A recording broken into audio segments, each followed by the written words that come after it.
کر رہا ہوں کہ وہ فاطمہ جو راہ ولایت کی پہلی شہیدہ قرار پائی. الحمدللہ رب العالمین. الصلاة والسلام علی رسول المجدد المحمود الاحمد المصطفى الامجد حبیب الہ العالمین ابی القاسم محمد. اللهم صل على محمد وعلى الصلاة والسلام على اہل بیتہ الطیبین الطاہرین المعصومین ولعنۃ الدائمۃ علی اعدائهم من یومنا الی قیام یوم الدین. اما بعد فقد قال اللہ تبارک وتعالی فی قرآنہ المجید والفرقانہ الحمید قولہ الحق وهو أصدق الصادقين. بسم الله الرحمن الرحيم. إنا أعطيناك الكوثر فصل لربك وانحر إن شانئك هو الأبتر. صدق الله العظيم. اللهم صل على محمد وعلى محمد. عظمت سیدہ پر کچھ بیان آپ کے سامنے عرض کرنا چاہ رہا ہوں. کیونکہ جب ایام جو ہے بیوی سے منسوب بھی ہیں اس وجہ سے بھی جو سورہ کریمہ آپ کے سامنے پیش کی اللہ تعالیٰ مختصر سا تعارف بیوی کا بیان کر رہا ہے. ابھی ہم نے آپ کو کوثر عطا کیا. تمام عالم اسلام نے تمام مفسرین نے جو تفسیر کی ہے کوثر سے بی بی زہرا کی ہے. تحفہ ہے بی بی زہرا رسول خدا کے لیے تو اس عالم انسانیت کے لیے. کون فاطمہ؟ بغیر کمی کی میں بیان کرنے جا رہا ہوں. وہ فاطمہ جس کی مرضی پیغمبر کی مرضی ٹھہری، اللہ کی مرضی ٹھہری. وہ فاطمہ جس کا غضب پیغمبر کا غضب ٹھہرا، جس کا جب پیغمبر کا غضب ٹھہرا تو گویا اللہ کا غضب ٹھہرا. وہ فاطمہ جس کے مادر ہونے پر ہمارے ائمہ جو عالم انسانیت کے کامل ترین افراد ہیں مادر ہونے پر فخر کرتے ہیں. وہ فاطمہ جملہ گارنٹی سے کہہ رہا ہوں، جس کی مختصر سی حیات طیبہ نے اس پورے عالم تشیع کے لیے ہمیشہ بقا عطا کی. وہ فاطمہ جس کے باپ کی موت جو عظیم ترین مصیبت تھی، شوہر کی مظلومیت کو اپنے نالہ و شیوں سے پورے عالم انسانیت کو ادا کیا اور وہ آواز آج بھی مدینے کی گلیوں میں گونج رہی ہے. وہ فاطمہ جس کی حقیقت یہ ہے کہ جو فقط اہل کسا کا مرکز ہی نہیں بلکہ آیت تطہیر میں بھی مرکزیت رکھتی ہے. وہ فاطمہ جس کا وجود مبارک ارادہ الہی کا واسطہ قرار پایا. وہ فاطمہ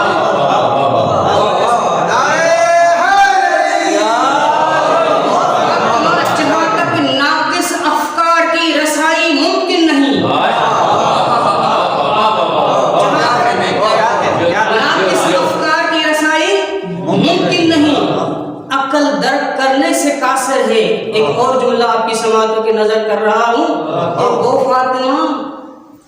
وہ فاطمہ جو راہ ولایت کی پہلی شہیدہ قرار پائی. ولایت کی پہلی شہیدہ قرار پائی جس کے مادر ہونے پر ہمارے ائمہ ناز کرتے ہیں. افسوس کے ساتھ کہنا پڑ رہا ہے کہ جتنی معرفت بی بی کی حاصل کرنی چاہیے تھی ہم نے حاصل نہیں کی. اس گوہر نایاب کی جتنی معرفت حاصل کرنی چاہیے تھی ہم نے حاصل نہیں کی. مجھے سمجھ نہیں آ رہا کہ میں مجھ جیسا تاجر اس گوہر نایاب کے فضائل کس طرح بیان کریں، لیکن چاہتا ہوں فضائل فاطمہ کے سمندر میں سے ہوا کا گوشہ فقط آپ کے ذہن کے قریب سے گزاروں.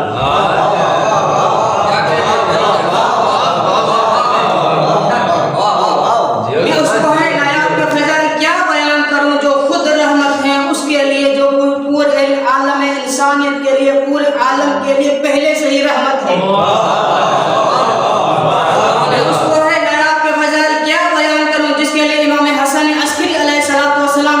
ارشاد فرماتے ہیں نحن حجت اللہ علی الخلق وجدتنا فاطمہ حجت اللہ علینا، ہم پوری کائنات کے لیے حجت ہیں، ہماری جدہ فاطمہ ہمارے لیے حجت ہے۔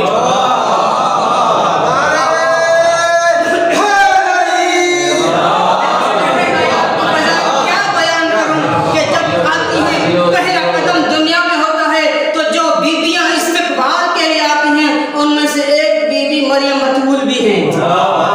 میں اس گوہر نایاب کے فضائل کیا بیان کروں کہ جب شکم مادر میں ہوتی ہیں تو مادر گرامی کا دل بہلاتی ہیں۔ میں اس گوہر نایاب کے فضائل کیا بیان کروں کہ جب اس دنیا میں آتی ہیں تو پہلا جملہ جو زبان اقدس سے جاری ہوتا ہے وہ یہ ہوتا ہے اشہد اللہ الہ الا اللہ و اشہد ان محمدا عبدہ و رسولہ۔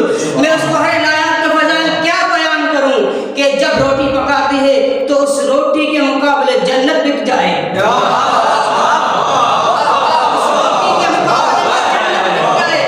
اللہ تعالیٰ شکریہ کا پلڑا بھی رکھے تب بھی اس روٹی کے مقابلے میں جنت کی قیمت پست نظر آئے۔ میں اس گوہر نایاب کے فضائل کیا بیان کروں کہ جس کے لیے اللہ کہہ رہا ہے کہ میں نے اس سے ہر رجس کو دور رکھا ہے۔ میں اس گوہر نایاب کے فضائل کیا بیان کروں جس کو اللہ نے 2 بیٹی عطا کی ہے، وہ بھی جنت کے جوانوں کے سردار نکلے۔ یہ فاطمہ الزہرا کا ہی اعزاز ہے جس کے 2 بیٹے سید شباب اہل الجنہ، شوہر قسیم النار والجنہ اور خود سیدۃ النساء الجنہ۔ کہ جس کا نور آسمان کے فرشتوں کے لیے ویسے چمکتا ہے جیسے زمین والوں کے لیے سورج اور چاند چمکتے ہیں۔ بی کے آپ پر صلوات پڑھے۔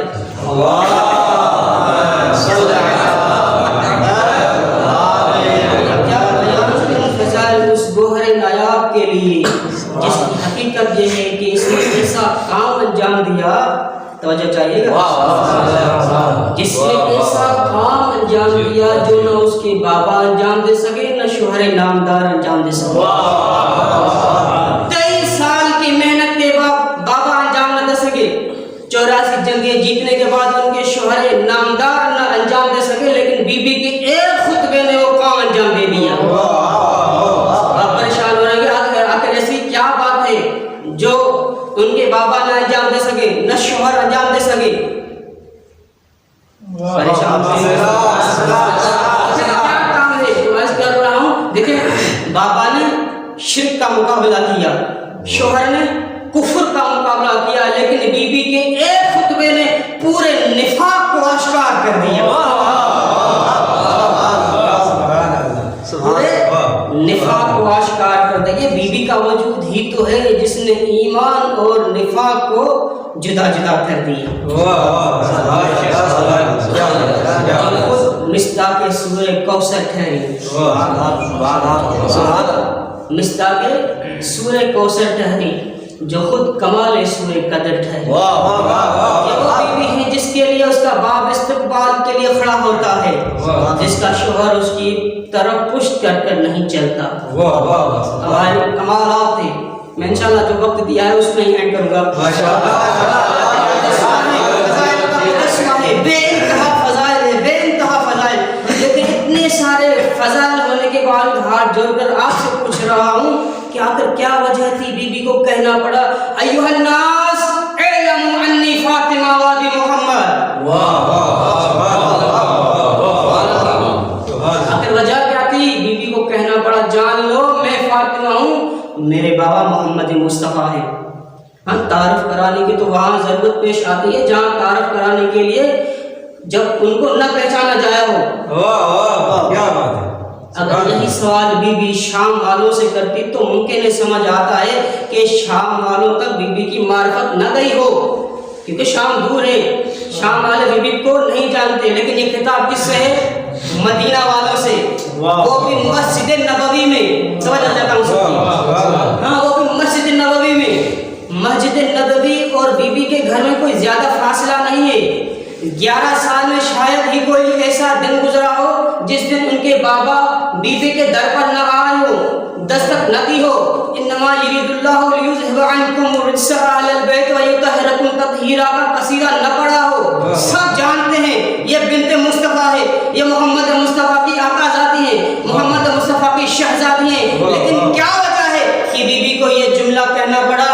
جان لو میں فاطمہ ہوں، میرا آقا محمد مصطفیٰ ہے۔ کبھی توجہ کی آپ لوگوں نے؟ صاحب کتاب نام ہی اس کتاب کا ہے اعلموا انی فاطمہ، 10 جلدیں اس کتاب کی لکھی گئی۔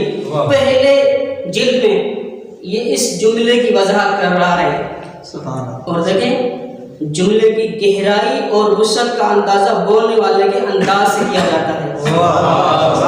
ممکن ہے کہ یہ جملہ کہہ کر سوئے ہوئے ضمیروں کو جگانا چاہتی ہو، ان کی غیرت کو للکارنا چاہتی ہو۔ بی بی فرماتی ہیں ان التی تکونت نطفو فی اعلی جنہ، میں وہ فاطمہ ہوں جس کا وجود جنت سے ہوا، جس کے وجود کے نور کا آغاز جنت سے ہوا۔ ان التی تکونت وتحدثت یوم کنت جنینا فی بطن امہ، میں فاطمہ بنت محمد ہوں کا مطلب یہ ہے کہ میں ہی وہ فاطمہ ہوں جس نے بطن مادر میں ماں سے کلام کیا۔ الذی قال انی جبرائیل ان نسلت الطاہرہ والمیمونہ، میں بنت مصطفیٰ ہوں کا مطلب یہ ہے کہ میں ہی وہ ہوں کہ جس کو جبرائیل نے نام دیا طاہرہ اور میمونہ کا۔ میں بنت مصطفیٰ ہوں کا مطلب یہ ہے کہ جب میدان محشر ہوگا تو میدان محشر میں فرشتے سب کو یہ کہیں گے کہ جب فاطمہ اس صراط سے نہیں گزرتے تھی تب تک اپنی آنکھیں نگاہیں ادب سے جھکائے رکھو۔ میں بنت مصطفیٰ ہوں کا مطلب یہ ہے کہ جیسے ہی میں زمین پر آئی میرے آنے کے سبب سے زمین چمکنے لگی۔ میں بنت مصطفیٰ ہوں کا مطلب یہ ہے کہ میرے لیے میرے بابا نے کہا تھا جو بھی میری وفات کے بعد اس کی زیارت کرے گا گویا اس نے میری زیارت کی۔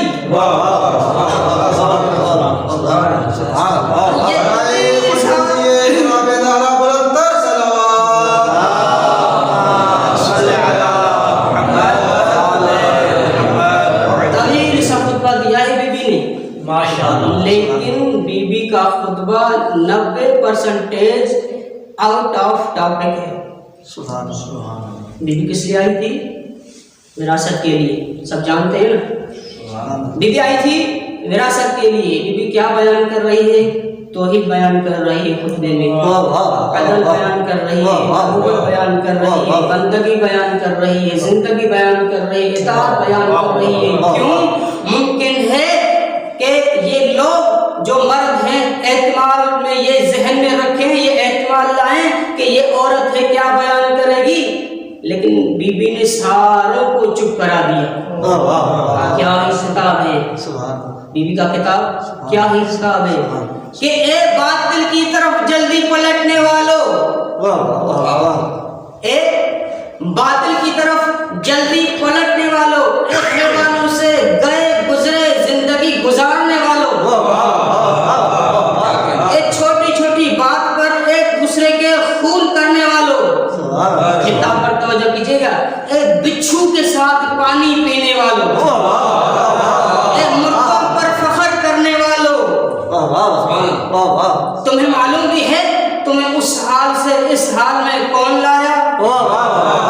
تم جہنم کے کنارے پر کھڑے تھے، میرے بابا نے تم پر احسان کیا، اس حال سے اس حال میں لایا۔ بی بی کا ایک جملہ اور بھی ہے، میں بنت مصطفیٰ ہوں، میں فاطمہ ہوں، پتہ ہے میں ایک بکری کی خال پر گزارا کرنے والی ہوں۔ بکری کی خال پر، وہی میرا بستر بھی ہے، وہی میرا تکیہ بھی ہے، وہی میری جائے نماز بھی ہے، سوکھی روٹی کھانے والی ہوں۔ میں آپ سے پوچھتا ہوں آخر کیا وجہ تھی کہ بی بی نے باغ فدق معاف نہیں کیا؟ آخر وجہ کیا ہے کہ بی بی نے باغ فدا کو معاف نہیں کیا. ایک باغ ہی تو تھا جس کے لیے بی بی نے گھر چھوڑا اور دربار آئی. اچھا ایک اور سوال کرتا ہوں آپ سے, اگر بی بی یہ باغ لے نہیں لیتی تو اس کا کیا کرتی؟ کیا وہ خود پر خرچ کرتی؟ یہ بھی لوگوں کو ہی دینا تھا نا.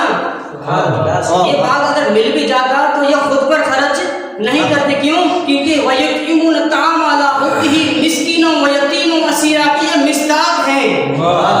یہ باغ خود پر خرچ نہیں کرنا تھا, دینا لوگوں کو ہی تھا. پھر آخر کیا سبب ہے کہ بی بی نے معاف نہیں کیا؟ توجہ کیجیے گا, آخر وجہ کیا تھی کہ یہ بی بی نے معاف نہیں کیا؟ شاید ممکن ہے اس کی وجہ یہ ہو کہ بی بی گھر سے نکل کر باغ فدق کا مطالبہ کر کے پوری انسانیت کو یہ بتلانا چاہ رہی ہو, یہ دکھانا چاہ رہی ہو کہ یہ مطالبہ کر کے میں اس حکومت کو غاصب ہونا ثابت کرنا چاہتی ہوں.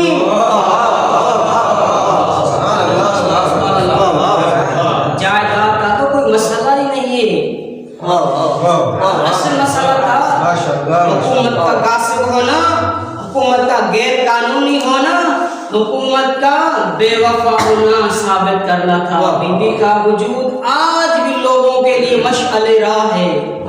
بی بی کا وجود 1400 سال گزرنے کے باوجود آج بھی لوگوں کو ہدایت دے رہا ہے. ایک عرب دنیا کا ایک بندہ ہے, تسلم سے تشیع میں آیا ہے, اس نے نام ہی کتاب کا یہ لیا کہ بنور فاطمہ اہتدیت, فاطمہ کے نور نے مجھے ہدایت دی. آج بھی 1400 سال گزرنے کے باوجود بھی لوگوں کو بی بی کے وجود سے ہدایت مل رہی ہے. بی بی کا وجود سبب بنا ایمان اور نفاق کو جدا کرنے میں. یہاں شاعر کی ایک نگاہ پڑی, توجہ ہے, قرآن کے وارثوں کی یہ پہچان بن گئی. قرآن کے وارثوں کی یہ پہچان بن گئی. بولے جو لفظ سے, جو بولے جو لفظ منہ سے, وہ قرآن بن گئے. حکم خدا سے چومے قدم جب سیدہ کے, حکم خدا سے چومے قدم جب سیدہ کے, بنجر زمین عرب کی گلستان بن گئی. چشم فلک گواہ ہے وقت فدق, چشم فلک گواہ ہے وقت فدق, زہرا لب رسول کی مسکان بن گئی.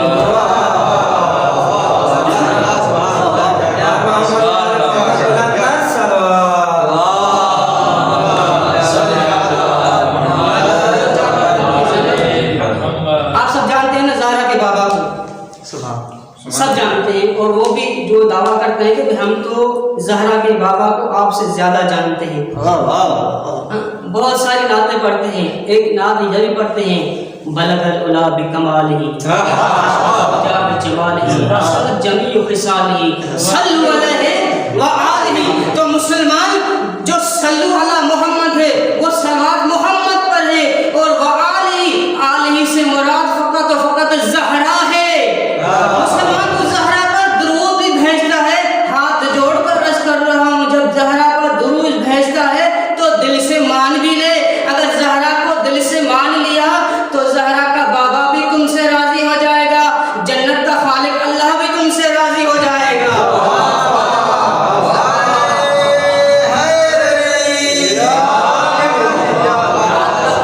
جو بھی زہرا سے دور ہے وہ رجس ہے.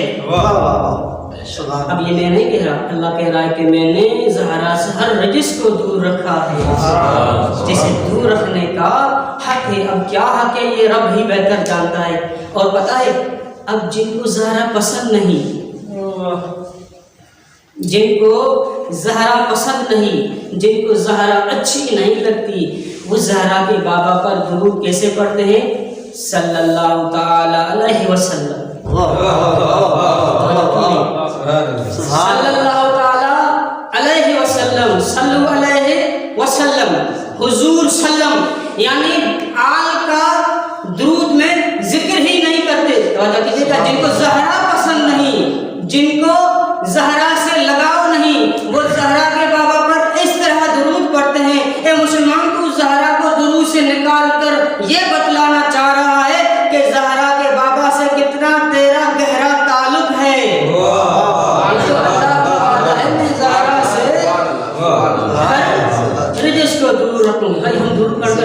والدین سمجھاتے ہیں، کیا سمجھانا چاہتے ہیں؟ یا اللہ درود بھیج محمد پر، اس لیے کہ ہم نے محمد کو ویسے مانا جیسے ماننے کا حق ہے۔ یا اللہ درود بھیج زہرا پر، اس لیے کہ ہم نے زہرا کو ویسے ہی مانا جیسے ماننے کا حق ہے۔ اس لیے کہ اگر محمد مصطفیٰ کہہ دے اللہ ایک ہے تو ہم بغیر کسی سوچ کے فکر کے مان لیں گے اللہ ایک ہی ہے بس۔ ایسے ہی اگر زہرا کہہ دے، اگر آل کہہ دے، اگر آل رسول کہہ دے، اگر فاطمہ الزہرا کہہ دے فدق میرا ہے، تو کسی اور کے باپ کا بھی نہیں ہو سکتا۔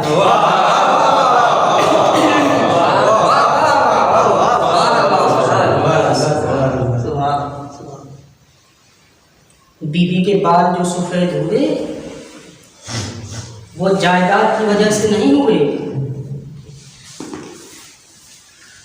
دربار میں جو مباحثہ ہوا اس مباحثے نے بی بی کا سر سفید کر دیا۔ مباحثہ تو عیسائیوں نے بھی نہیں کیا تھا۔ موبائل یاد ہے نا، جب بی بی گھر سے نکلی عیسائیوں کے راہب نے کسی سے پوچھا یہ کون کون ہیں؟ کہا گیا ایک محمد ہے، ایک علی ہے، حسنین ہے، اور درمیان میں ایک مستور ہے۔ کہا کون؟ پھر بتاؤ۔ عیسائی تیری بصیرت کو سلام ہے۔ کہا گیا ایک محمد ہے، ایک علی ہے اور حسنین ہے، درمیان میں ایک مستور ہے، ایک بی بی ہے۔ کہا گیا کہ اتنا پردہ اس بی بی کے لیے، یقیناً یہ کوئی اور ہو نہ ہو، یقیناً یہی بطول ہے۔ ہاں یہی بطول ہے۔ عزیزارو، ایک باپ اپنی بیٹیوں کو، اپنی بیٹی کو عیسائیوں کے سامنے لے آیا لیکن عیسائیوں نے حیا کی۔ لیکن کربلا ہے، ایک باپ ہے اپنی بیٹی کو مسلمان